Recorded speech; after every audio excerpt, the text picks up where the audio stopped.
And he said, Jesus, being aware of it, said to them, why do you reason because you have no bread? Do you not yet perceive nor understand? Is your heart still hardened? Having eyes, do you not see? Having ears, do you not hear? And do you not remember when I broke the 5 loaves for the 5,000? How many baskets full of fragments did you take up? And they said, 12.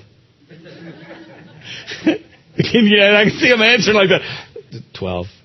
And then he says, also when I broke 7 for the 4,000, how many large baskets full of fragments did you take up? And they said, 7.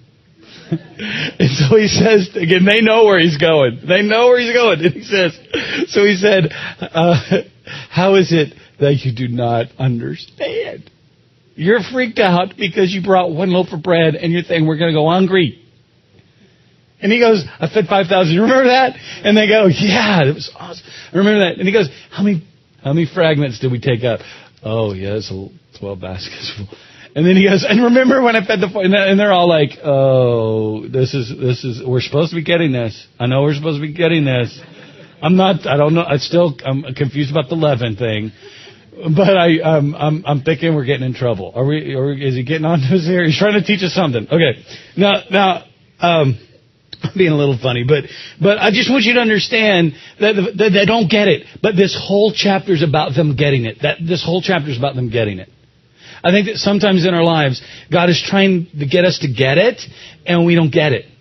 We don't get it. And I started talking about last week, and the reason why I've come back to this because I think it has everything to do with what we were talking about last week, that God is with us. He's not afar off.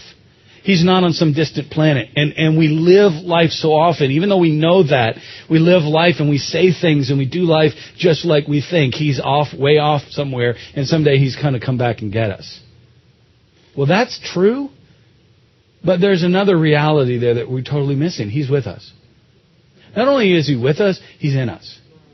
And so the disciples, the point that Jesus was trying to make was, okay, you're worried that you don't have enough bread, and look who's in the boat with you. Jesus is trying to get them to think, who's in the boat with you?